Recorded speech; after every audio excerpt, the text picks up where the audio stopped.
నమస్కారం. ప్రతిధ్వనికి స్వాగతం. మాజీ ముఖ్యమంత్రి వైఎస్ రాజశేఖర రెడ్డి సోదరుడు మాజీ మంత్రి వైఎస్ వివేకా హత్య కేసు సుప్రీంకోర్టులో మరో కొత్త మలుపు తిరిగింది. ఈ కేసులో ఇప్పటికే మాజీ సీఎం జగన్ రెడ్డి సోదరుడు వైఎస్ అవినాష్ రెడ్డి సహా పలువురు నిందితులు బెయిల్పై ఉన్న విషయం తెలిసిందే. తాజాగా అవినాష్ రెడ్డి బెయిల్ రద్దు కోరుతూ వివేక కుమార్తె డాక్టర్ సునీతారెడ్డి దాఖలు చేసిన పిటిషన్పై విచారణ సందర్భంగా 3 కీలక అంశాలపైన సిబిఐ అభిప్రాయాలు కోరింది సుప్రీంకోర్టు. ఈ కేసులో ఇంకా తదుపరి దర్యాప్తు అవసరమా? కడప కోర్టులో ఏపీ ప్రభుత్వం దాఖలు చేసిన క్లోజర్ రిపోర్టుపై మీ అభిప్రాయం ఏంటి? కోర్టులో కేసు ట్రయల్ అండ్ తదుపరి దర్యాప్తు ఏకకాలంలో కొనసాగవచ్చా అనే అంశాలపై సిబిఐ స్టాండ్ చెప్పమంది. వారి సమాధానాల ఆధారంగా కేసు తర్వాత విచారణ ఉంటుందని తెలిపింది. కేసు ప్రాధాన్యత రీత్యా ప్రస్తుతం రాష్ట్ర రాజకీయాల్లో ఉత్కంఠగా మారిన ఈ అంశంపై ప్రతిధ్వని ప్రత్యేక చర్చ చేపట్టింది. ఇవాళ చర్చలో పాల్గొంటున్న వారు నర్రా శ్రీనివాస్ గారు, హైకోర్టు న్యాయవాది, పోతుల బాలకోటయ్య గారు, రాజకీయ విశ్లేషకులు, అలాగే రవిశంకర్ రెడ్డి గారు, రాజకీయ విశ్లేషకులు. నర్రా శ్రీనివాస్ గారు, ఇప్పుడు వైఎస్ వివేకా హత్య కేసుకు సంబంధించి సుప్రీంకోర్టులో తాజా పరిణామాల ప్రాధాన్యత ఏంటి? సిబిఐని 3 అంశాలపై అభిప్రాయాలు కోరడం ఎందుకు ఉత్కంఠను పెంచిందంటారు? ఇప్పుడు ఈ కేసులో ప్రధానంగా చూస్తే ఇప్పుడు 6 సంవత్సరాల నుంచి ఈ కేసు విచారణ జరుగుతూ ఉంది. గతంలో మనందరికీ తెలుసు, సిబిఐ అధికారుల్ని బెదిరించి సిబిఐ అధికారులు అరెస్ట్ చేయడానికి వెళ్ళినప్పుడు సిబిఐని అడ్డుకోవడమే కాకుండా అనేక సందర్భాల్లో ఇన్వెస్టిగేషన్ని హ్యాంపర్ చేశారు, ప్రివెంట్ చేశారని చెప్పేసి అనేకమైన అంశాలు వెలుగులో వచ్చినాయి. అయితే గతంలోనే ఆ తెలంగాణ హైకోర్టు ఇచ్చినటువంటి బెయిల్ ఉత్తర్వులు, అంటే అవినాష్ రెడ్డి గారికి ముందస్తు బెయిల్ని మంజూరు చేయడంతో ఆ బెయిల్ని వ్యతిరేకిస్తూ సిబిఐ మరియు ఈ కేసులో విక్టిమ్ అయినటువంటి, అంటే వాళ్ళ ఫాదర్ చనిపోయారు కాబట్టి డాక్టర్ సునీత గారు గౌరవ సుప్రీంకోర్టుని ఆశ్రయించారు. ఈ నేపథ్యంలో గతంలోనే కొన్ని అభిప్రాయాల్ని, అదేవిధంగా ఈ కేసు విచారణ సందర్భంలో న్యాయమూర్తులు కొన్ని కామెంట్స్ని చేయడం జరిగింది. ఇప్పుడు తాజాగా వచ్చినటువంటి పరిణామంలో 3 అంశాల మీద ఒక క్లారిటీ కావాలని అడిగింది. అంటే ఈ కేసులో ఇన్వెస్టిగేషన్ గతంలోనే గౌరవ సుప్రీంకోర్టు ఏప్రిల్ కల్లా విచారణని పూర్తి చేయాలని చెప్పేసి ఒక డెడ్లైన్ ఇచ్చింది. ఈ నేపథ్యంలో ఆ తర్వాత ఏం జరిగింది, ఇంకా ఇన్వెస్టిగేషన్లో ఏమైనా అంశాలు తేలాల్సి ఉందా? ఇప్పుడు ఎందుకంటే సహజ న్యాయ సూత్రాల్లో ఏమవుతుందంటే, ఒకసారి బెయిల్ ఇచ్చిన తర్వాత దాన్ని రద్దు చేయడం అనేటువంటి చాలా అరుదైన సందర్భంలో జరుగుతుంది. బహుశా నేను అనుకోవటం సుప్రీంకోర్టులో ఎలాంటి అరుదైనటువంటి సందర్భం ఏమైనా ఉందా అంటే, ఈ కేసు మనం గతంలో చూసినట్టుగా, మీడియా రిపోర్ట్స్లో చూసినట్టుగా అనేకమైనటువంటి కీలకమైనటువంటి సాక్షులు మరణిస్తూ ఉన్నారు. కాబట్టి సిబిఐ ముఖ్యంగా ఇన్వెస్టిగేషన్ ఏజెన్సీ ఏం చర్యలు తీసుకుంది, అదేవిధంగా ఇన్వెస్టిగేషన్ ప్రోగ్రెస్ ఏంటి, లేకపోతే కేసు విచారణ అదేవిధంగా ట్రయల్ 2 ఒకే సందర్భంలో చేయడానికి అవకాశం ఉందా, లేదా క్లోజర్ రిపోర్ట్ మీద మీ అభిప్రాయం ఏమిటి అనేటువంటిది చేసింది. అయితే ఇప్పుడు ఏమవుతుందంటే, సహజ న్యాయ సూత్రాల ప్రకారం ఒక్కసారి బెయిల్ మంజూరు చేసిన తర్వాత అది రద్దు చేయాలంటే చాలా పెక్యులర్ సర్కమ్స్టాన్సెస్ ఉండాలి. బహుశా నేను అనుకోవటం సుప్రీంకోర్టు న్యాయమూర్తులు ఈ అంశంపై కేంద్రీకరించి ఒకవేళ అలాంటి అరుదైన అంశాలు ఏమైనా ఈ కేసులో ఉన్నాయా, బెయిల్ రద్దు చేయడానికి అవసరమైనటువంటి అవకాశాలు లేదా అటువంటి సందర్భం ఏమైనా ఎరైజ్ అయిందా అనేటువంటిది ఇన్వెస్టిగేషన్ ఏజెన్సీ నుంచి తెలుసుకోదలుచుకున్నారు. వీటితో పాటుగా ఇక్కడ ప్రధానంగా ఏంటంటే, ఈ కేసు ఇప్పుడు కొన్ని సంవత్సరాల నుంచి 6 సంవత్సరాల నుంచి ఇన్వెస్టిగేషన్ ఉంది. దీని మీద అనేకమైనటువంటి భిన్నాభిప్రాయాలు, అనేకమైనటువంటి వాదనలు ఉన్న నేపథ్యంలో, రెండోది ఎక్యూజ్డ్గా ఇన్వాల్వ్ అయినటువంటి వాళ్ళు కూడా పై స్థాయిలో ఉండటం, కొంచెం పొజిషన్లో ఉండటం, వాళ్ళు పొలిటికల్ పవర్స్లో ఉండటం, ఇలాంటి అంశాల నేపథ్యంలోనే ఈ కేసు సరైనటువంటి క్రమంలో ఇన్వెస్టిగేషన్ జరుగుతుందా లేదా అనేటువంటిది కూడా సుప్రీంకోర్టు తెలుసుకునేటువంటి అవకాశం ఉంది. దాన్ని బట్టి ఏమవుతుందంటే, ఒకవేళ అలాంటి సందర్భాలు ఏమైనా ఉండి బెయిల్ రద్దు చేయడానికి కావాల్సిన కంపెలింగ్ రీజన్స్ ఉంటే మాత్రం బెయిల్ రద్దు అయ్యేటువంటి అవకాశం కూడా ఉంటుంది. దాన్ని అసర్టైన్ చేసుకోవడం కోసం బహుశా న్యాయమూర్తులు ఈ 3 అంశాలని సిబిఐకి మీరు ఏం చేయదలుచుకున్నారు, ఇన్వెస్టిగేషన్ ఏంటి, ఇంకేదైనా ఉందా, క్లోజర్ రిపోర్ట్ వచ్చిన తర్వాత ఫైల్ చేసిన తర్వాత ఇంకా ఫర్దర్ ఇన్వెస్టిగేషన్ ఏం చేయాల్సి ఉంటుంది, ఒకవేళ కాదు సాక్ష్యం ఆల్రెడీ జరుగుతూ ఉంటే ఇంకొకటి ఏంటంటే లీగల్ పారామీటర్స్లో ఒకవేళ ఎవరైనా ముద్దాయిల్ని చేర్చదలుచుకుంటే కొంతమంది విట్నెస్ని ఎగ్జామిన్ చేసిన తర్వాత కూడా చేర్చడానికి అవకాశం ఉంది. దానికి సిఆర్పిసిలో కానీ కొత్తగా వచ్చినటువంటి బిఎన్ఎస్ఎస్లో కానీ నియమ నిబంధనలు ఉన్నాయి. కాబట్టి జరిగేటువంటి తంతును బట్టి, తీరును బట్టి ఇలాంటి అవకాశాలు ఏమైనా ఉన్నాయా అనేటువంటి మల్టీ డైమెన్షన్లో ఆలోచించి న్యాయమూర్తులు ఇటువంటి కామెంట్స్ చేసి ఉంటారని నేను అనుకుంటా ఉన్నాను. బాలకోటయ్య గారు మాజీ మంత్రి, ఒక మాజీ ముఖ్యమంత్రికి సోదరుడు, ఇంకొక మాజీ ముఖ్యమంత్రికి బాబాయ్. ఆయనకు సంబంధించిన ఈ కేసు రాష్ట్ర రాజకీయాల్లో ఉన్నటువంటి ప్రాధాన్యత ఏంటి? ఈ కేసుకి ప్రసాద్ గారు నమస్తే. మీకు వీక్షకులకి, ఈటీవీ వ్యక్తులకి, వాసు గారికి, అలాగే రవిశంకర్ రెడ్డి గారికి కూడా నమస్కారాలు. ప్రసాద్ గారు, వైఎస్ వివేకానందరెడ్డి హత్య గురించి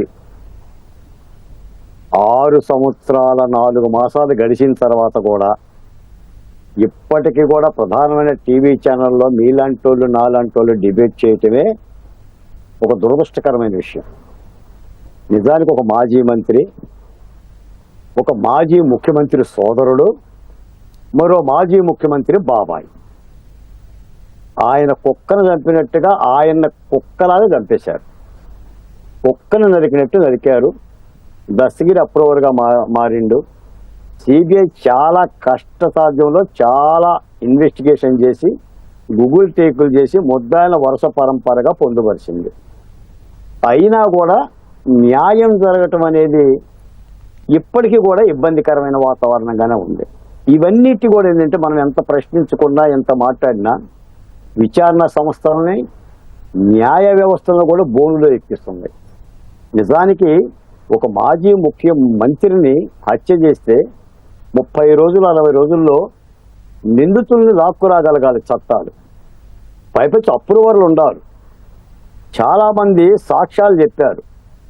కానీ ఈ కేసు కేవలం ఒకే ఒక వ్యక్తి కారణంగా, లేదా అప్పటి ముఖ్యమంత్రి జగన్మోహన్ రెడ్డి గారి కారణంగా ఈ కేసు చాలా నిదానంగా, అసలు రామ్ సింగ్ని బెదిరించే స్థాయిలో ఏం జరుగుతుందో కూడా అర్థం కాని పరిస్థితి అయ్యింది.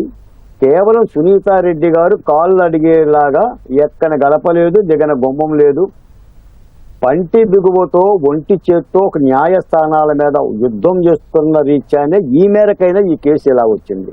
మీరు ఒక్కసారి గమనించండి. ఈ కేసును ముందు గుండెపోటు అన్నారు, తర్వాత రక్తపు విరేచనాలు అన్నారు, ఆఖరికి చంద్రబాబు నాయుడు గారు చంపేశారని చేతిలో కత్తి పెట్టి వాళ్ళ పత్రికలో రాశారు. దేనికింత తాత్సార్యం?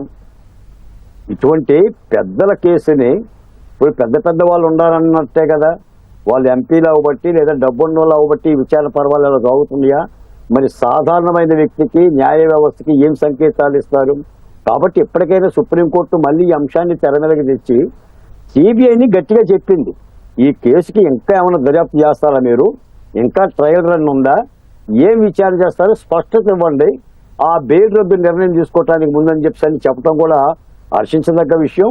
తప్పనిసరిగా సిబిఐఏ ఈ కేసుకు సంబంధించిన సిబిఐ క్లోజప్ ప్రకటించాలి. ఇంకా విచారణ చేయడానికి ఏమైనా అంశాలు ఉన్నాయా? అయినా సిబిఐఏ అవినాష్ రెడ్డి బెయిల్ రద్దు కోరిన తర్వాత సిబిఐఏ బెయిల్ రద్దు కోరిందండి. విచారణ సంస్థలు కూడా పరిగణ తీసుకోవాలి. ఎందుకంటున్నామంటే దస్తగిరి పలుమార్లు బహిరంగ చెప్పాడు, నన్ను హత్య చేసే ప్రయత్నం చేస్తున్నారు, నన్ను ప్రలోభ పెట్టే ప్రయత్నం చేస్తున్నారు. జైలు గోడలు దాటి లోపలికి వెళ్ళి దస్తగిరి భార్యని భయపెట్టారు, ప్రలోభ పెట్టారు. మరి ఇన్ని మలుపులు దొరుకుతున్న ఈ కేసుకి నాకు తెలిసి ఇది మన న్యాయ వ్యవస్థకు పరీక్షలాగా ఉందండి. తప్పనిసరిగా ఇప్పుడున్న ప్రభుత్వాలు కానీ, సిబిఐ విచారణ సంస్థ కానీ దీనికి సత్వర న్యాయం చేసి రాష్ట్ర ప్రజలకు నిజాలు చెప్పాల్సినంత అవసరం ఉంది. దోషులు ఎంతటి వారైనా కూడా న్యాయపరమైన శిక్షణ అనుభవించాల్సిన అవసరం ఉంది. రవిశంకర్ రెడ్డి గారు, ఈ కేసులో సిబిఐ దర్యాప్తు అవసరమా అని సుప్రీంకోర్టు అడిగిన ప్రశ్న, దీని యొక్క ప్రాధాన్యత ఏంటి? అలాగే సిబిఐ ఇచ్చే సమాధానం ఎంత ముఖ్యమైందంటారు? సిబిఐకి ఇది ఒక సవాల్లాగా కనబడుతుంది ఈరోజు. ఎందుకనంటే సిబిఐకి ఇచ్చిన తర్వాత ఈ కేసు త్వరగా పరిష్కారం అవుతుందని, దోషులకు శిక్ష పడుతుందని, సునీతకి వైఎస్ వివేకానందరెడ్డి కుటుంబానికి న్యాయం జరుగుతుందని అందరూ ఆశించినారు. వాళ్ళే కాకుండా కడప జిల్లా ప్రజలు, రాష్ట్ర ప్రజలు కూడా ఆశించినారు. దురదృష్టం ఏమిటంటే సిబిఐ వచ్చిన తర్వాత కూడా ఈ కేసు ఇంకా కొలిక్కి రాలేదు. పైపెచ్చు సిబిఐని ఈరోజు దర్యాప్తు అవసరమా అనే ప్రశ్న వేసేదాకా సిబిఐ తెచ్చుకుందని చెప్పి నేను అనుకుంటున్నాను. సిబిఐ ఒక రకంగా చెప్పాలంటే సుప్రీంకోర్టు ముందర సిబిఐ దోషిగా నిలబడింది. ఈరోజు సిబిఐ ఈరోజు దీన్ని సవాల్గా తీసుకొని పరిష్కారం చేయాల్సిన అవసరాన్ని ఈ సందర్భంగా సుప్రీంకోర్టు న్యాయమూర్తులు ప్రస్తావించినారని చెప్పి నేను అనుకుంటా ఉన్నాను. ఎందుకనంటే సిబిఐ యొక్క సమాధానమే ఈరోజు చాలా కీలకమైంది. సిబిఐ గనక సరైన దిశలో ప్రయాణం చేస్తే ఈ కేసు త్వరగా పరిష్కారం అయ్యే అవకాశం ఉంది. నాలుగు రోజులు స్పీడ్గా విచారణ చేస్తారు, 4 నెలలు విచారణ ఆపేస్తారు, మళ్ళా 3 రోజులు స్పీడ్గా విచారణ చేస్తారు, మళ్ళా 3 రోజులు విచారణ ఆపేస్తారు. ఈ కేసుకు సంబంధించిన ప్రతిదీ మొదటి నుంచి వివాదాస్పదమే, ప్రతిదీ అనుమానాస్పదమే, ప్రతిదీ ముందుకు సాగకుండా ముందరకాళ్ళ బంధం పడుతూనే ఉన్నది. మొదట ఈ కేసుకు సంబంధించి జరిగిన పరిణామాలన్నీ అందరికీ తెలుసు. ఈరోజు ఇంతకుముందు మాట్లాడిన వాళ్ళు చెప్పినట్టు సునీత కానీ లేకపోతే సిబిఐ కానీ ఇద్దరు బెయిల్ రద్దు కోసం పిటిషన్ వేసినారు. బెయిల్ రద్దు విచారణనే ఇన్ని రోజులు పట్టింది. అసలు ఈ కేసులో ఎవరైతే ముద్దాయిలు ఉన్నారో వాళ్ళు కొంతమంది చనిపోతున్నారు, ఇంకొంతమంది మమ్మల్ని చంపేస్తారని భయపడిపోతున్నారు. దస్తగిరి నన్ను చంపేస్తారంటున్నాడు, సునీల్ యాదవ్ నన్ను చంపేస్తారంటున్నాడు, సునీల్ యాదవ్ నాకు భద్రత కావాలంటాడు, దస్తగిరి నాకు భద్రత కావాలంటాడు, పలానోళ్ళు నా మీద దాడి చేయడానికి ప్రయత్నం చేస్తున్నారు అంటాడు. అయినా ఈ మొత్తం ఎపిసోడ్లో వివేకానంద రెడ్డి మర్డర్కు సంబంధించిన మొత్తం కేసులు ఏవి ముందుకు పోవడంలా, ఎవరిని అరెస్ట్ చేయడంలే. ఈరోజు దస్తగిరి చాలా కేటకారికల్గా చెప్పినాడు, దేవిరెడ్డి శివశంకర్ రెడ్డి కొడుకు నన్ను బెదిరించాడు, నన్ను లోపర్చుకోవడానికి ప్రయత్నం చేశాడు. ఆ కేసు అది అట్లనే పెండింగ్లో ఉంది. దస్తగిరి ఇంకొక కేసు పెట్టాడు, అది అట్లనే పెండింగ్లో ఉంది. సునీల్ యాదవ్ ఒక కేసు పెట్టినాడు, అది అట్లనే పెండింగ్లో ఉన్నది. ఇవేవి కూడా ఒక కొలిక్కి రాకుండా చాలా పెద్ద ఎత్తున రాజకీయ శక్తులు అధికారం, డబ్బు లేకపోతే వాళ్ళకున్న పలుకుబడిని ఉపయోగించి ఈ కేసును ముందుకు సాగకుండా చూస్తున్న నేపథ్యంలో సిబిఐ దీని ఒక సవాల్గా తీసుకోవాల్సిన అవసరం ఉంది. సిబిఐ మీద దేశవ్యాప్తంగా ప్రజలకి లేకపోతే వ్యవస్థల మీద నమ్మకాన్ని ఏ రకంగా అయితే ప్రజలు కలిగి ఉన్నారో ఆ నమ్మకాన్ని నిలబెట్టడానికి సిబిఐ పనిచేయాల్సిన అవసరం ఉంది. అది లేకపోతే సిబిఐ మీద కూడా నమ్మకం కోల్పోయే ప్రమాదం ఉంది అన్న విషయాన్ని సిబిఐ గ్రహించి ఈ కేసుని ఎంత త్వరితగతిన ఎంత లోతుగా పరిష్కారం చేయగలిగితే అంత లోతుగా పరిష్కారం చేయాలి, దోషులకు శిక్ష పడాలి. నర్రా శ్రీనివాస్ గారు, ఇప్పుడు హత్య కేసు, వివేక హత్య కేసు విచారణ, అలాగే నిందితులకు బెయిల్ పైన ఆయన కుమార్తె సునీతారెడ్డి ప్రధానంగా వ్యక్తం చేస్తున్నటువంటి అభ్యంతరాలు ఏంటి? ఆమె ఎందుకు ఇంత స్థాయిలో న్యాయస్థానాన్ని వేడుకుంటున్నారు? గతంలోనే ఆమె గౌరవ ఆంధ్రప్రదేశ్ హైకోర్టుని ఆశ్రయించి ఈ కేసుని సిబిఐకి అప్పగించాలని చెప్పేసి గతంలోనే సౌభాగ్యమ్మ, బీటెక్ రవి, అదేవిధంగా సునీత వీళ్ళందరూ కూడా గౌరవ ఆంధ్రప్రదేశ్ హైకోర్టుని ఆశ్రయించారు. అయితే దీంట్లో ఇంకొక ప్రత్యేకమైన అంశం ఏంటంటే గతంలోనే జగన్మోహన్ రెడ్డి గారు కూడా సిబిఐ విచారణ కావాలని అడిగారు. ఆ తర్వాత ఆయన నేను సిబిఐ విచారణ విత్డ్రా చేసుకున్నాను, మారిన పరిస్థితుల రీత్యా అవసరం లేదు, స్టేట్ మిషనరీ బాగానే పనిచేస్తుందని చెప్పేసి చెప్పారు. అయితే ఈ విచారణ క్రమంలో అనేకమైనటువంటి పరిణామాలు చోటు చేసుకున్నాయి. మనందరికీ తెలుసు, కర్నూలులో అరెస్ట్ చేయడానికి వెళ్ళినప్పుడు వాళ్ళు ఒక హాస్పిటల్లో ఉన్న మదర్ని, అవినాష్ రెడ్డి గారు వాళ్ళ మదర్ని చేర్పించడం, ఆ తర్వాత హాస్పిటల్ చుట్టూ వాళ్ళ మంది మాగాదు వచ్చి సిబిఐ అధికారుల్ని బెదిరించడం, అక్కడ ఉన్నటువంటి లోకల్గా ఉన్నటువంటి ఎస్పీ కూడా ఇప్పుడు అరెస్ట్ చేసే పరిస్థితి కనుక వచ్చేటట్లయితే శాంతి భద్రతలకు విఘాతం కలుగుతుందని పేర్కొనడం, ఇవన్నీ చేశారు. ఆ తర్వాత అనేకమైనటువంటి పరిణామాలు చోటు చేసుకున్నాయి. ఒకటి, ఈ కేసులో ప్రధానంగా సాక్షులుగా ఉన్నటువంటి అనేక మంది చనిపోతూ ఉంటాం. రెండవది, ఈ కేసులో ముద్దాయిలుగా ఉండి బెయిల్ మీద బయటకు వచ్చినటువంటి వాళ్ళు లేదా జైల్లో ఉన్నప్పుడు ఉన్నటువంటి వాళ్ళు, వాళ్ళ మీద రకరకాలైనటువంటి ఎక్స్టర్నల్ ప్రెజర్స్ రావటం, వాళ్ళని బెదిరించడం, వాళ్ళ మీద దాడులకి పాల్పడటం, ఇలాంటివన్నీ జరిగిన తర్వాత సునీత గారు ఇట్లాగా బెయిల్ ఇచ్చారు మీరు, అందులో కూడా యాంటిసిపేటరీ బెయిల్ గౌరవ తెలంగాణ హైకోర్టు ఇచ్చింది. ఇలాగా బెయిల్ మీద బయట ఉంటే ఇట్లా సాక్షులకి అదేవిధంగా ముద్దాయిలకి, ఈ కేసులో ఉన్నటువంటి ముద్దాయిలు, అప్రూవల్గా మారినటువంటి ముద్దాయిలకి, వీళ్ళందరికీ కూడా ప్రమాదం జరుగుతుంది. ఈ కేసు విచారణ క్రమంలో ముందుకెళ్లేటప్పుడు గౌరవ కోర్టులో ఏదైతే సిబిఐ డిజిగ్నేటెడ్ కోర్టు ఉందో ఆ కోర్టులో విచారణ జరిగే క్రమంలో ఈ సాక్షులు వీళ్ళందరూ సహకరించకపోతే కోర్టు కేసు మొత్తానికే ఇబ్బందికరమైన పరిస్థితులు వస్తాయి. కాబట్టి ఈ కేసులో యాంటిసిపేటరీ బెయిల్ ఇవ్వడం అనేటువంటిది సరైనది కాదు అనేటువంటి ఒక అభిప్రాయంతో ఆమె సుప్రీంకోర్టును ఆశ్రయించారు. అయితే సిమిలర్ గ్రౌండ్స్ తోటే సిబిఐ కూడా ఈ కేసులో, ఎందుకంటే ఒక ప్రెస్టీజియస్, మన దేశంలో ఉన్నటువంటి ఇన్వెస్టిగేషన్ ఏజెన్సీల్లో సిబిఐ అనేది ప్రెస్టీజియస్ ఆర్గనైజేషన్. గతంలోనే సుప్రీంకోర్టు కొన్ని కామెంట్స్ కూడా సిబిఐ మీదే చేసింది. సిబిఐ అంటే కేవలం పంజరంలో చిలకలాగా కేవలం అధికారంలో ఉన్నటువంటి వాళ్ళకి సర్వీస్ చేయడం కాదు అనేటువంటి. అయితే మనకి ఇక్కడ ఉన్నటువంటి పెక్యులర్ కండిషన్స్లో ఏంటంటే, మరి సిబిఐ అంత జరిగి ఆఫీసర్ల మీద దాడి జరిగి వాళ్ళని ప్రివెంట్ చేసినప్పటికీ కూడా మరి ఎందుకనో అరెస్ట్ క్రమంలో వాళ్ళు యాంటిసిపేటరీ బెయిల్ పొందేంత వరకు కూడా సిబిఐ అధికారులు తదుపరి చర్యలు తీసుకోలేకపోయారు. కానీ యాంటిసిపేటరీ బెయిల్ మంజూరైన తర్వాత గౌరవ సుప్రీంకోర్టులో వాళ్ళు చేసినటువంటి ఆర్గ్యుమెంట్ ఏంటంటే ఇన్వెస్టిగేషన్ ఆఫీసర్లకి ఇలాంటి ఇబ్బందులు ఉన్నాయి, ఇన్వెస్టిగేషన్ ఆఫీసర్లను ఈ విధంగా చేశారని చెప్పేసి అన్ని అంశాలని సుప్రీంకోర్టుకు తీసుకొచ్చారు. ఈ నేపథ్యంలోనే సుప్రీంకోర్టుకి సిబిఐ కానీ సునీత కానీ నివేదించినటువంటి నేపథ్యంలో ఈ సర్కమ్స్టాన్సెస్లో ఒకవేళ ట్రయల్ జరిగితే ఏం జరుగుతుంది, లేకపోతే ఇన్వెస్టిగేషన్ డే బై ఈ విధంగా కోఆర్డినేటెడ్గా రెండు సైమల్టేనియస్గా జరిగితే ఏమవుతుంది, ఇలాంటి అభిప్రాయాలను తెలుసుకోవడం ద్వారా బెయిల్ యాంటిసిపేటరీ బెయిల్ గ్రాంట్ చేసినటువంటి యాంటిసిపేటరీ బెయిల్ మీద ఒక నిర్ణయాన్ని ప్రకటించడం కోసం గౌరవ సుప్రీంకోర్టు న్యాయమూర్తులు ఈరోజు ప్రశ్నించడం జరిగింది. మొత్తం మీద చూస్తే ఒక కేసు ఇన్వెస్టిగేషన్ స్టేజ్లో నిబంధనల ప్రకారం ఇన్వెస్టిగేషన్ ఏజెన్సీ అనేకమైన చర్యలు చేపట్టాలి. ఇప్పటికే దీంట్లో ఎలక్ట్రానిక్ ఎవిడెన్స్ని కొంత కలెక్ట్ చేశారు. అదేవిధంగా వీళ్ళకు ఉన్నటువంటి గూగుల్ టేక్అవుట్స్ ఎక్కడెక్కడ ముద్దాయిలు ఆ రోజు హత్య జరిగిన రోజు ఇంటర్వ్యూనింగ్ నైట్లో ఉన్నారనేటువంటిది, అదేవిధంగా అవినాష్ రెడ్డి గారు ఎవరెవరితో మాట్లాడారనేటువంటిది కూడా ఒక పెద్ద ఇష్యూ. ఇలాంటి ఇష్యూస్ అన్నింటినీ క్లించ్ చేయడం కోసం గతంలోనే ఒక ఐఏఎస్ ఆఫీసర్ గారు ఒక స్టేట్మెంట్ ఒకటి ఇచ్చారు, మళ్ళీ ఆ స్టేట్మెంట్ని ఉపసంహరించుకొని నేను అలా చెప్పలేదన్నారు. ఇలా మారుతున్న నేపథ్యంలో ఈ కేసుకు అసలుకే ప్రమాదం వచ్చేటువంటి ప్రమాదం ఉందనేటువంటి దాంతో సునీత గౌరవ సుప్రీంకోర్టును ఆశ్రయించడం జరిగింది. అయితే ఇవన్నీ క్లించ్ చేస్తే ఏంటంటే ఇన్వెస్టిగేషన్ ఒక పర్ఫెక్ట్గా చేసి ఈ సాక్ష్యాలన్నింటినీ కోర్టు ముందు ప్రవేశపెట్టగలిగితే దాని వెనక ఎంత పెద్దలున్నా ఇంకా అనేకమైనటువంటి సందర్భాల్లో వచ్చినటువంటి చర్చ ఏంటంటే అవినాష్ రెడ్డి గారు ఆ రోజు ఎవరితోటి మాట్లాడారు, ఆ కాల్లో ఏం మాట్లాడారు, ఎవరికి ముందుగా ఇన్ఫార్మ్ చేశారు, ఇలాంటి అంశాలన్నింటినీ కూడా ఇన్వెస్టిగేషన్ ఏజెన్సీ ముందు కొంత సందేహాలు ప్రకటించినప్పటికీ ఆ విధమైనటువంటి ప్రోబును ముందుకు తీసుకెళ్ళకపోయింది. మరి దీనికి సమాధానం సిబిఐ చెప్పాల్సి ఉంటుంది. బహుశా సుప్రీంకోర్టులో తదుపరి విచారణ క్రమంలో ఇలాంటి అంశాలన్నీ బయటకు వచ్చేటువంటి అవసరం ఉంది.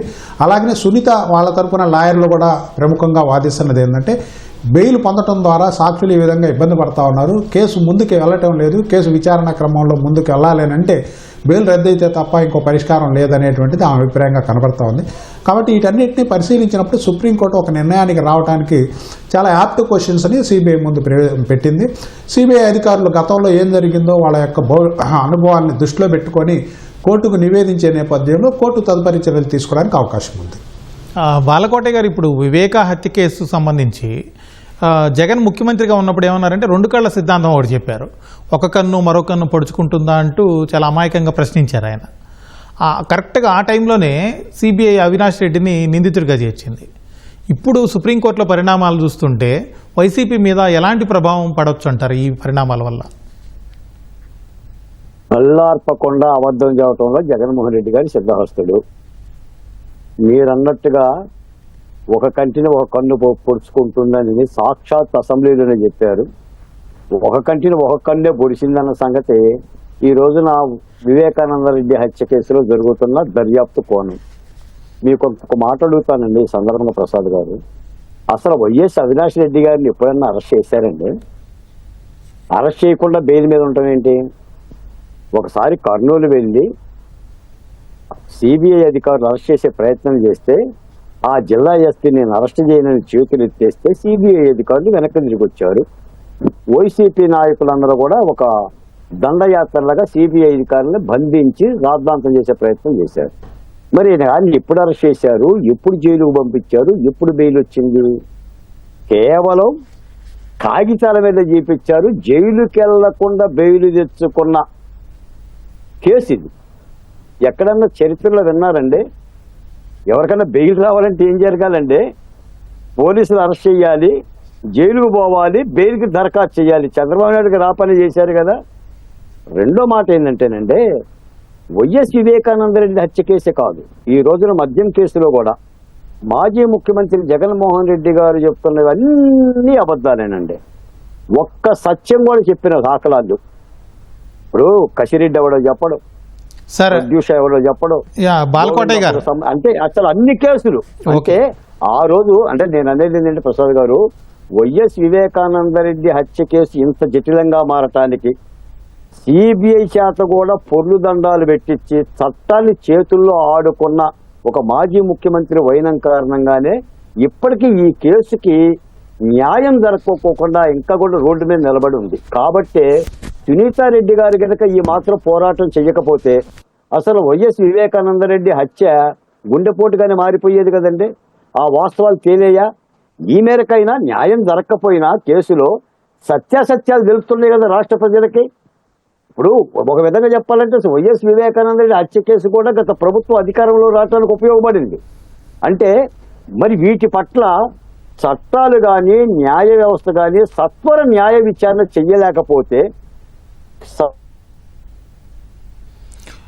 రవిశంకర్ రెడ్డి గారు, ఇప్పుడు మీరు ఒక కడప వాసిగా వివేకానంద రెడ్డి హత్య కేసుకు సంబంధించిన పరిణామాలన్నింటినీ చాలా దగ్గరగా పరిశీలించారు, గమనించారు. అప్పట్లో ఈ కేసు విచారణ సజావుగానే జరిగిందని మీకు అనిపించిందా? అది వివేక కుటుంబ సభ్యులు ఇప్పటికీ ఇంత ఆవేదనతో ఉండడానికి కారణాలేంటి? వివేకానంద రెడ్డి హత్య కేసు సజావుగా విచారణ జరగలేదు అన్నది ఆ విచారణ చేసిన అధికారులకు తెలుసు, ఆ విచారణ చేయించిన రాష్ట్ర ప్రభుత్వానికి తెలుసు, ఆ తర్వాత వచ్చిన సిబిఐకి తెలుసు, అందరికీ తెలుసు ఈ విషయం. కాబట్టే రాష్ట్ర ప్రజలు వివేకానంద రెడ్డి మర్డర్ కేసును కూడా ఒక సమస్యగా భావించి రాష్ట్రంలో జగన్మోహన్ రెడ్డి ప్రభుత్వానికి వ్యతిరేకంగా తీర్పు ఇవ్వడంలో ఇది ఒక కీలకంగా పనిచేసింది అన్నది కూడా సత్యమే.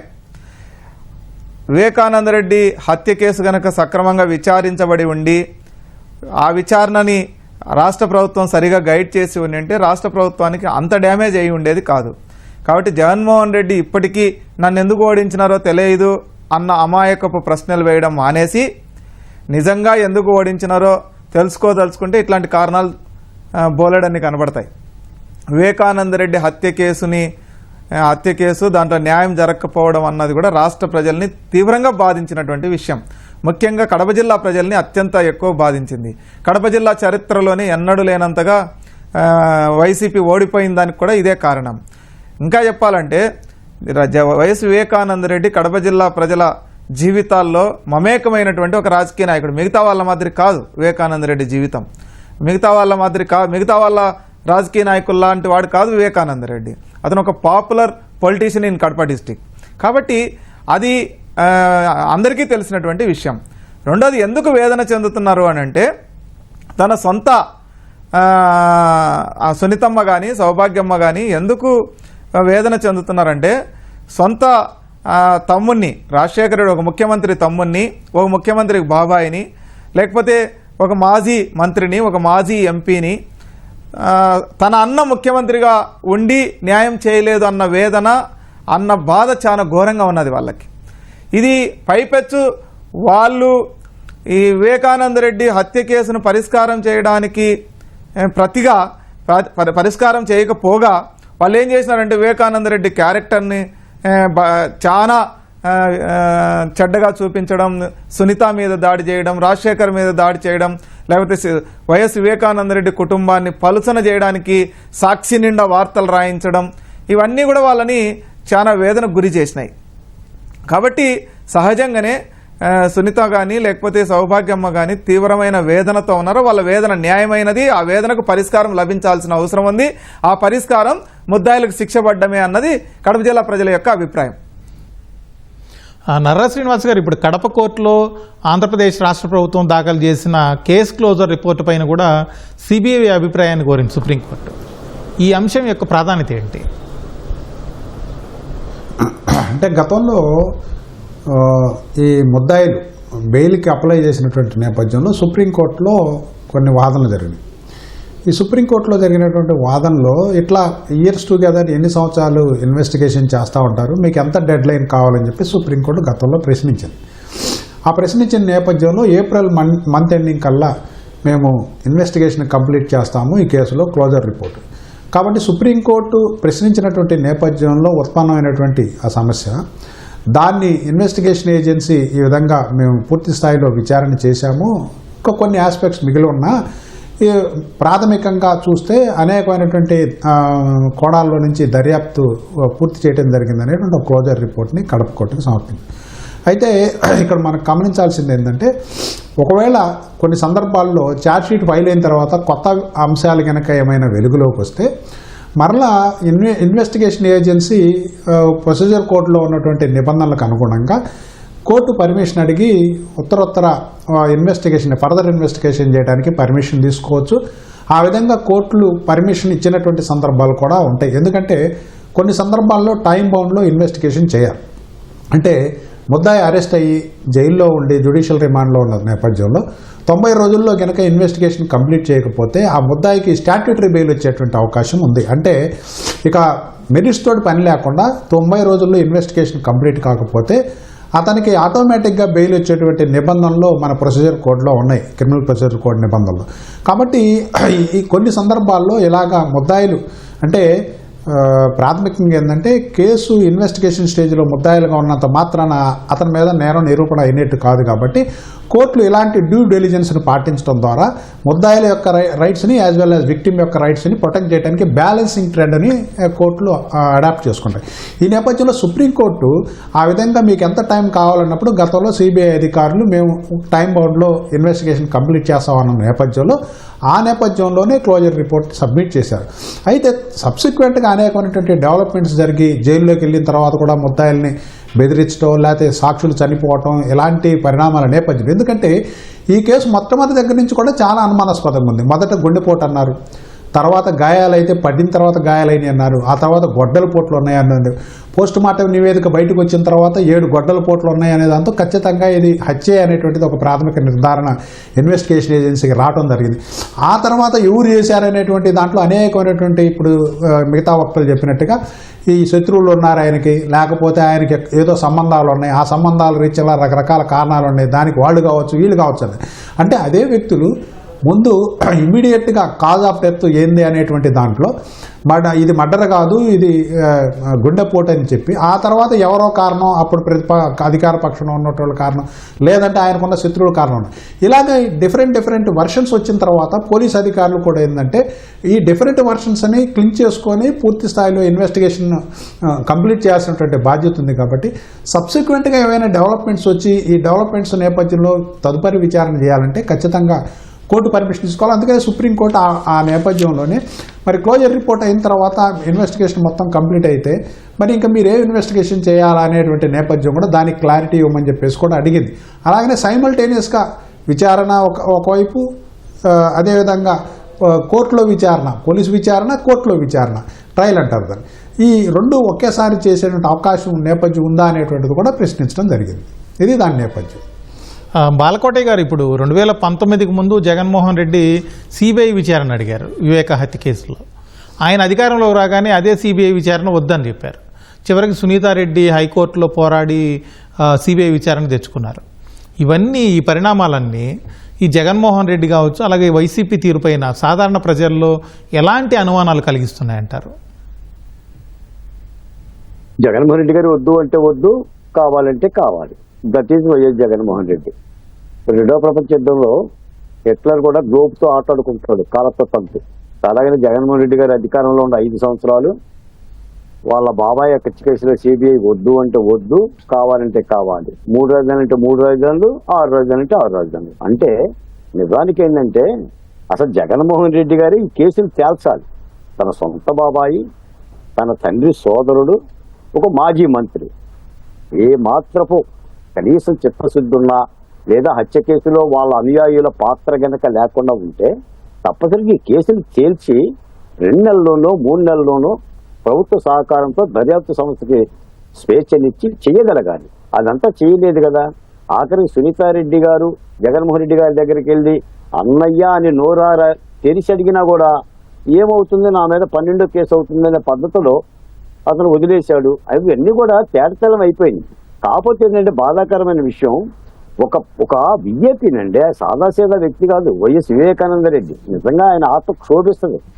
నిజంగా ఆయన ఆత్మ ఈ విచారణ పర్వాన్ని చూసి రాజశేఖర రెడ్డి గారి ఆత్మ, వైఎస్ వివేకానంద రెడ్డి ఆత్మ, అన్నదమ్ముల ఆత్మ క్షోభిస్తుంది ఆకాశంలో.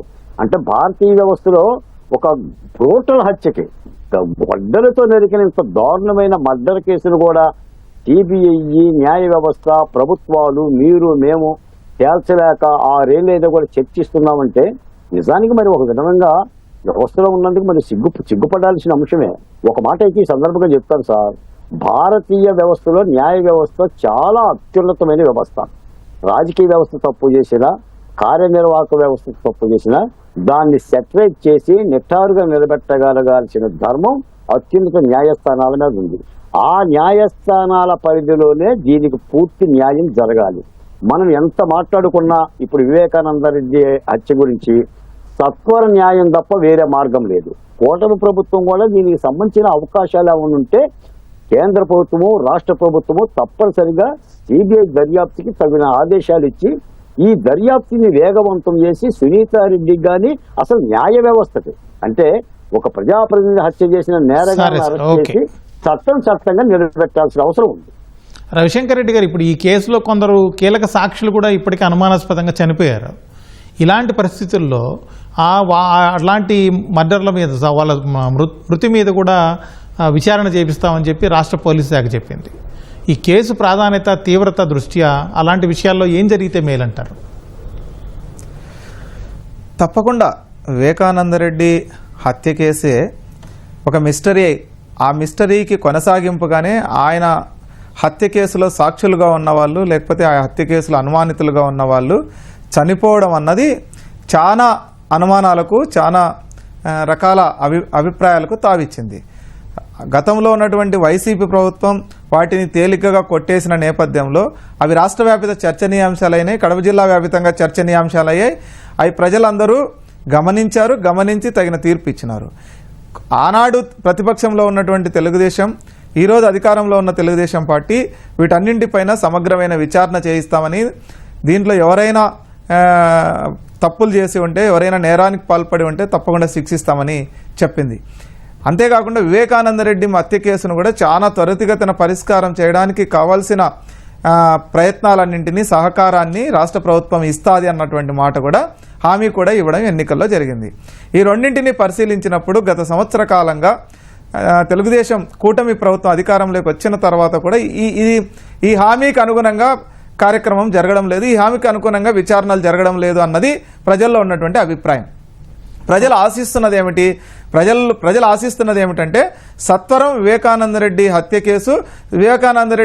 కేసులో ఉండి చనిపోయిన వాళ్ళ కేసుల్ని కూడా సత్వరం పూర్తి చేసి ఎవరైతే నేరస్తులు ఉన్నారో, ఎవరైతే దుర్మార్గాలకు పాల్పడ్డారో, ఎవరైతే కిరాతకాలకు పాల్పడ్డారో, ఎవరైతే హత్యలకు పాల్పడ్డారో, ఎవరైతే ప్రజల్ని భయభ్రాంతులకు గురి చేయడానికి ప్రయత్నం చేసినారో, రాజకీయ కారణాలతో ఎవరైతే రక్షించబడుతున్నారో, ఎవరైతే అధికార మదంతో వ్యవహరిస్తున్నారో వాళ్ళందరికీ తగిన బుద్ధి చెప్పాలి.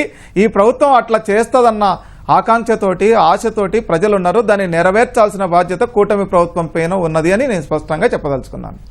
నర్రా శ్రీనివాస్ గారు, ఇప్పుడు ఒకవైపు కోర్టులో కేసు ట్రయల్, ఇంకొక వైపునేమో దర్యాప్తు సమాంతరంగా జరిగిన ఘటనలు గతంలో ఎప్పుడైనా ఉన్నాయా? అలాగే సుప్రీంకోర్టు సిబిఐకి వేసినటువంటి 3 ప్రశ్నల్లో ఈ అంశం యొక్క ప్రాధాన్యత ఏంటి? అంటే ఇది ఒక ఇంట్రెస్టింగ్ క్వశ్చన్ అండి. ఎందుకంటే సహజంగా నేర విచారణ జరిగిన తర్వాత ఇన్వెస్టిగేషన్ అధికారులు ఫైనల్ రిపోర్ట్ లేదా ఛార్జ్షీట్ ఫైల్ చేస్తారు. ఫైనల్ రిపోర్టు ఫైల్ చేసిన తర్వాత నేను ఇంతకు ముందే చెప్పినట్టుగా ఒకవేళ ఇంకేదైనా పెక్యులర్ సర్కమ్స్టాన్సెస్ కొత్త విషయాలు కనుక బయటకు వస్తే కోర్టు పర్మిషన్ తీసుకొని మళ్ళా ఫర్దర్ ఇన్వెస్టిగేషన్ రిపోర్ట్ని మళ్ళా అడిషనల్ ఛార్జ్షీట్ కింద ప్రవేశపెట్టేటువంటి అవకాశం ఇన్వెస్టిగేషన్ ఏజెన్సీకి ఉంటుంది. అయితే నాకు అర్థం కాని విషయం ఏంటంటే, ఒక న్యాయవాదిగా నేను ప్రాక్టీస్ చేస్తా, ఇన్ని సంవత్సరాల్లో చూస్తూ ఉంది. ఒక కేసు విచారణ చేయడానికి సహజంగా 60 రోజుల నుంచి 90 రోజుల్లో విచారణ పూర్తి చేయాలని చట్టం నిర్దేశిస్తుంది. మరి సిబిఐ అధికారులు అంత ప్రైమ్ ఆర్గనైజేషను, మరి దేశంలోనే మనకున్న ఇన్వెస్టిగేషన్ ఏజెన్సీల్లో చాలా ప్రీమియర్ ఆర్గనైజేషన్ అయినటువంటి సిబిఐ 6 సంవత్సరాల తర్వాత కూడా ఇంకా ఒక ఇన్వెస్టిగేషన్ చేయాలి, లేకపోతే ఇంకేదన్నా తీసుకురావాలనేటువంటి ఇది చాలా హాస్యాస్పదంగా ఉంది. అందుకని ప్రీమియర్ ఆర్గనైజేషన్లో జనరల్గా కాంపిటెంట్ ఆఫీసర్స్ ఉంటారు, సీనియర్స్ ఉంటారు, ఎక్స్పర్ట్స్ ఉంటారు, వాళ్ళకి కావాల్సినటువంటి లీగల్ ఫీడ్బ్యాక్ ఉంటుంది. కాబట్టి ఇన్వెస్టిగేషన్ సహజంగా ఏంటంటే ఈ ప్రక్రియలో ఎంత త్వరగా వీలుంటే అంత త్వరగా పూర్తి చేయాలి. ఈ కేసులో ఎలక్ట్రానిక్ ఫార్మ్ ఆఫ్ ఎవిడెన్స్తో సహా గూగుల్ టేక్అవుట్స్ అనేకటువంటి అంశాలను ముందే తీసుకొచ్చి పెట్టామని చెప్పేసి స్వయాన ఈ అవినాష్ రెడ్డి గారి బెయిల్ ఆర్గ్యుమెంట్ జరిగేటప్పుడే కోర్టులో తెలంగాణ హైకోర్టులో వాళ్ళు సిబిఐ వాళ్ళు కౌంటర్స్ చేశారు, సుప్రీంకోర్టులో కూడా కౌంటర్స్ చేశారు. అయితే మరి ఈ మర్మం ఏందనేటువంటిది సిబిఐ అధికారులు చెప్పాల్సినటువంటి పని. ఇంతకుముందే మిగతా వక్తలు చెప్పినట్టుగా ఒక నేర విచారణ చేయడం కోసం ఒక పర్టికులర్ డెడ్ లైన్ సుప్రీంకోర్టు ఇచ్చినప్పుడు కూడా ఇంకా కంప్లీట్ చేయకుండా ఇంకేదో ఉంది అనేటువంటిది మరి పలు అనుమానాలకి దావిస్తూ ఉంది. అదొక అంశం. రెండోది, చట్ట ప్రకారం ఏంటంటే ప్రాథమికంగా విచారణ పూర్తయి ఛార్జ్షీట్ కోర్టులో ఫైల్ అయిన తర్వాత ఒక క్లారిటీ వస్తుంది. ఈ నేరానికి ఎవరు కాన్స్పిరేటర్స్ ఉన్నారు, వాళ్ళ యొక్క ఉద్దేశం ఏంది, ఎందుకు నేరం చేయాల్సి వచ్చింది, ఆ మోటివ్ ఏంటి, ఇలాంటివన్నీ ప్రస్ఫుటంగా ఛార్జ్షీట్లో దాఖలు చేస్తారు. మరి ఇప్పటికే సిబిఐ ప్రాథమికంగా కొన్ని క్లోజర్ రిపోర్టుని సబ్మిట్ చేసినటువంటి నేపథ్యంలో ఇంకా ఏ స్పెసిఫిక్ బ్యాక్గ్రౌండ్ కింద విచారణ చేయాలనేటువంటిది కూడా క్లారిటీ పబ్లిక్ ఇవ్వాలి. ఎందుకంటే చాలామందికి చాలా అనుమానాలు ఉన్నాయి. మరి ఎందుకు ఏమైనా సిబిఐ కూడా ఇన్ఫ్లుయెన్స్కి గురవుతుందా అనేటువంటి అనుమానాలు కూడా బయట ప్రపంచంలో ఉన్నాయి. కాబట్టి వీటిని రెండోది ఏంటంటే ఒక్కసారి ట్రయల్ స్టార్ట్ చేసిన తర్వాత నేను మళ్ళా ఇంకొక కొత్త అంశాన్ని కనుక్కున్నాను, లేకపోతే ఇంకొక కొత్త అంశాన్ని మీకు ఛార్జ్షీట్ రూపంలో సమర్పిస్తానంటే మిగతా ముద్దాయిలు దాన్ని అడ్వాంటేజ్గా తీసుకున్నటువంటి అవకాశం ఉంది. అంటే దీన్ని డీనోవా ట్రయల్ అంటారు లీగల్ పారామీటర్లో చెప్పాలంటే. అంటే కొత్త అంశాలు కనుక వచ్చి మళ్ళీ కొత్త ఛార్జ్షీట్లో వచ్చినటువంటి సందర్భంలో ఇప్పటికే విచారించిన సాక్షులు వాళ్ళని క్రాస్ ఎగ్జామినేషన్ చేసినవన్నీ ముద్దాయిలు ఫేవర్గా తయారయ్యేటువంటి అవకాశం ఉంది. మళ్ళీ కొత్త ముద్దాయిల్ని దాంట్లో ప్రవేశపెట్టినప్పుడు మళ్ళా ఎఫ్రెష్ ట్రయల్ జరిగేటువంటి అవకాశం ఉంది. ఇలాంటి కాంప్లిసిటీస్ ఉన్నాయి. అందుకని సిబిఐ ఈ కేసులో మోర్ పర్టికులర్గా ఎంత సెన్సిటివ్ కలిగి, ఇది ఒక పొలిటికల్ మర్డర్ అని అందరూ బయట బాహ్య ప్రపంచాన్ని అందరికీ తెలుసు. ఇలాంటి కేసుల్లో తొందరగా విచారణ పూర్తి చేసి వాళ్ళకున్నటువంటి అనేక అవకాశాలు ఉంటాయి సిబిఐకి. సిబిఐ అధికారులు కనుక వచ్చి ప్రశ్నిస్తే ఎవరో కూడా కాదనలేని పరిస్థితి ఉంటుంది. ఆ భయాలు ఉంటాయి. అందరూ సహకరించాల్సిన అవసరం ఉంటుంది. సహకరించకపోతే సిబిఐ ఫర్దర్ స్టెప్స్ తీసుకునే అవకాశం ఉంది. మరి ఇంత ఉన్నప్పుడు ఒక ప్రత్యేక టీంని, ఎందుకంటే ఇది కూడా మీరు ఇంకొక విషయం చెప్పాల్సింది ఏంటంటే సుప్రీంకోర్టు ఒక స్పెషల్ ఇన్వెస్టిగేషన్ టీంని దీంట్లో సిట్ని ఏర్పాటు చేసింది సిబిఐ అధికారులతోటి. ఆ అధికారులు ఎవరున్నారు, వాళ్ళ క్రెడెన్షియల్ ఏంటి మాకు ఇవ్వండి అనేటువంటిది కూడా డైరెక్షన్ ఇచ్చినటువంటి సందర్భం ఈ కేసులో ఉదంతం వచ్చింది. కాబట్టి ఈ నేపథ్యంలో కాంపిటెంట్ అధికారులు మేము ఎంట్రస్ట్ చేశాము ఇన్వెస్టిగేషన్కి అన్నప్పుడు మిగతా మన అనుమానాలకు తావివ్వకుండా ప్రీమియర్ ఆర్గనైజేషన్ వ్యవహరించాల్సిన అవసరం ఉంది. ఒకవేళ ఏమైనా బాహ్య ఒత్తిళ్లు ఉంటే దాన్ని కూడా రివీల్ చేయాల్సిన అవసరం ఉంది. సహజంగా ఏంటంటే ఇలాంటి కేసుల్లో ఇన్వెస్టిగేషన్ అధికారిని ఆపి ప్రివెంట్ చేసి అరెస్ట్ కాకుండా చూడటం సిబిఐకి ఎంత అవమానం. బహు అరుదైన కేసుల్లో భారతదేశంలో ఇది ఒక అరుదైన కేసు. అందులో పొలిటికల్ మర్డర్, చనిపోయినటువంటి వ్యక్తి కూడా సామాన్యటువంటి వ్యక్తి కాదు. మరి ఇన్వెస్టిగేషన్ కంప్లీట్ చేసి అసలైనటువంటి నిందితులు ఎవరు, వాళ్ళకున్న కాంప్లిసిటీ ఏంటి అనేటువంటిది సిబిఐ ప్రధానమైనటువంటి బాధ్యత. అనుమానాలు తావకూడదు. లేకపోతే ప్రీమియర్ ఆర్గనైజేషన్స్ మీదనే మనం గనక చాలా ఉన్నత స్థాయి ఆర్గనైజేషన్స్ మీదనే మనం నమ్మకాన్ని కోల్పోతే ఇక దేశ వ్యవస్థలో, నేర వ్యవస్థలో, న్యాయ వ్యవస్థలో ఇంకేంటి ఇట్లా ఎట్లాంటి అనుమానాలకు దాగుస్తుంది. కాబట్టి సత్వరం కోర్టుకు రేపు సమర్పించేటప్పుడు కూడా ఫర్దర్ అడ్జర్మెంట్ తీసుకోకుండా సిబిఐ అధికారులు ఖచ్చితంగా ఒక ఖచ్చితత్వంతో వ్యవహరించాలి. లేకపోతే ఇలాంటి డిఫరెన్స్ ఇప్పుడు కోర్టు చాలా క్లారిటీగా ప్రశ్నించింది. ఏమని, ఇన్వెస్టిగేషన్ చేస్తూ ట్రయల్ చేయొచ్చు కదా, ట్రయల్ చేస్తే ఏమవుద్ది, అలా చేయడానికి అవకాశం ఉందా అంది. మరి దీని వెనక ఉన్నటువంటి మర్మాన్ని సిబిఐ అర్థం చేసుకోగలగాలి. కాబట్టి ఇలాంటి పరిస్థితుల్లో ఖచ్చితంగా ట్రయల్ స్టార్ట్ అయ్యేటప్పటికల్లా పూర్తి స్థాయి ఇన్వెస్టిగేషన్ కాంప్లిసిటీని ప్రవేశపెట్టడం ద్వారా ఈ కేసులో అసలైనటువంటి ముద్దాయిలకి శిక్ష పడేటువంటి అవకాశం ఉంది. లేదా అలా కాకుండా మరలా సైమల్టేనియస్గా ఇన్వెస్టిగేషన్ చేసి మళ్ళా ఛార్జ్షీట్ పెడితే అది ముద్దాయిలు తప్పించుకోవడానికి అవకాశాన్ని మార్గం ఇచ్చినట్టే సిబిఐ అవుతుంది. కాబట్టి అలాంటి అవకాశానికి అపవాదులకి తావివ్వకూడదు. ప్రీమియం ఆర్గనైజేషన్ ఖచ్చితంగా దీని మీద ఒక స్పెసిఫిక్ టార్గెట్ ఓరియంటెడ్తో పనిచేసి మిగతా ఎవరైనా ముద్దాయిలు ఉంటే ఆ ముద్దాయిలను కూడా ఎంత పెద్ద స్థాయి, ఇప్పుడు మనం అంటే ఏంటంటే చట్టం దృష్టిలో అందరూ సమానమే. అది ఎవరైనా కావచ్చు, ఏ స్థాయిలో వ్యక్తులు పనిచేయరు, వాళ్ళ మీద ఖచ్చితమైనటువంటి చర్యలు తీసుకునే విధంగా సిబిఐ అధికారులు, ఇన్వెస్టిగేషన్ ఏజెన్సీ యాక్ట్ చేయాలి. బాలకోటయ్య గారు, ఇప్పుడు వివేక హత్య కేసులో నిందితులను శిక్షించాలని చెప్పి ఆయన కుమార్తె సునీత రెడ్డి ఢిల్లీ వరకు ఒంటరిగా చాలా ధైర్యంగా పోరాటం చేస్తూ ఉన్నారు. ఆమెకు న్యాయం జరగాలంటే ఏం చేయాలంటారు? ప్రసాద్ గారు రెండు మాటలు. విప్లవకవి శివసాగర్ గారు చెల్లి చంద్రమ్మ అని ఒక కవిత రాస్తాడు. అంటే చంద్రి కత్తి ఎత్తి పొత్తి కడుపులో గుచ్చానని. అంటే దొర తన భర్తను చంపితే చెల్లి చంద్రమ్మ తిరగబడుతుంది. అలాగనే ఈ రోజున యావత్ ఆంధ్ర రాష్ట్రం సునీతారెడ్డికి సెల్యూట్ చేయాలి. ఒకానొక దశలో ఆమె ప్రాణానికి కూడా హాని ఉంది. ఆమె ఢిల్లీ మెట్లెక్కి సిబిఐ దర్యాప్తు రావటానికి ఇంత మనోనిబ్బరంతో చేసిన పోరాటానికి తప్పనిసరిగా యావత్ మహిళా లోకం, ఆంధ్ర రాష్ట్ర ప్రజలు సెల్యూట్ చేయాలి. లేకపోతే ఏంటంటే చాలా కష్టం సార్. ఎందుకంటే ఒక పోరాడిన వ్యక్తిగా నేను చెప్తున్నాను. ఒక మహిళ ఉండి ఒక ప్రభుత్వం మీద అది కూడా కర్కశగా ప్రభుత్వం మీద తన తండ్రి హత్యకు సంబంధించిన న్యాయం కోసం ఆమెమీ అడగల. తన తండ్రిని చంపారు, హంతకులను పట్టుకోమంది. హంతకులు ఎవరని కూడా ఆమె చెప్పలా. ఆమె నిందలు భరాయించింది, ఆమె భర్త నిందలు భరాయించిండు, తన తండ్రిని అంటే చంపబడిన వివేకానంద రెడ్డి మీద కూడా ఆరోపణలు చేశారు. తప్పనిసరిగా యావత్ రాష్ట్రం ఆ పక్షాన ఉండాలి. ఇంకో మాట కూడా చెప్తున్నా, ప్రజల్లో వివేకానంద రెడ్డి మీద క్లారిటీ ఉంది. ఆయన ఎవరు చంపారో రాష్ట్ర ప్రజలకు మరొకసారి చెప్పనక్కర్లా. ఇక న్యాయ వ్యవస్థ తేల్చుకోవాలి. ఈ రోజున న్యాయం ఎంత లేట్ అయినా సరే రాష్ట్ర ప్రజలు వివేకానంద రెడ్డిని మక్కిగా ఎండమావులు సీరియల్ లాగా కథలుగా అప్రూవర్గా దస్తగిరి చెప్పాడు. గొడవలు ఎక్కడ తెచ్చాం, కత్తి ఎక్కడ తెచ్చాం, కుక్క ఎక్కడ చెప్పాము, ఆయన ఎన్ని వేట్లు వేసామని జగన్మోహన్ రెడ్డి గారు తన పరిభాషలో నేరాన్ని అంగీకరించిండు. అంత కూలంకుషంగా తెలిసింది. కాబట్టి ఇప్పుడు మీరు అడిగిన ప్రశ్నకి తప్పనిసరిగా న్యాయవాదులు కానీ, రాష్ట్ర ప్రజలు కానీ, ప్రభుత్వాలు కానీ సునీతారెడ్డి గారి యొక్క న్యాయ పోరాటానికి అండగా ఉండాలి. ఈ కేసును తేల్చగలగాలి.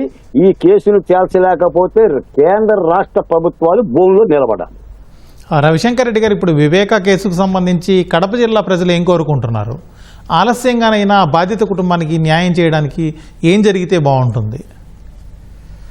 కడప జిల్లా ప్రజల ఆకాంక్ష చాలా స్పష్టంగా ఉన్నది. కడప జిల్లా ప్రజలు ఎన్నికల్లోనే ఆ తీర్పు ఇచ్చారు. కడప జిల్లా ప్రజలు ఏం కోరుకుంటున్నారో చాలా స్పష్టంగా తమ ఓటు ద్వారా ప్రజలు ఒక మ్యాండేటరీ ఇచ్చినారు. సునీతా రెడ్డికి న్యాయం జరగాలి, సౌభాగ్యమ్మకి న్యాయం జరగాలి, వివేకానంద రెడ్డి హంతకుల్ని శిక్షించాలన్నది కడప జిల్లా ప్రజల యొక్క స్పష్టమైన అభిప్రాయం. ఎందుకనంటే కడప జిల్లా ప్రజలతో, కడప జిల్లా రాజకీయాలతో, కడప జిల్లా అభివృద్ధితో వివేకానంద రెడ్డి జీవితం మమేకమై ఉంది. అదేదో మిగతా రాజకీయ నాయకుల్లాగా అమాసకు పున్నానికి వచ్చి గెలిచి మళ్ళీ ఓడితే కనరాకుండా పోయినటువంటి వ్యక్తి వివేకానంద రెడ్డి కాదు.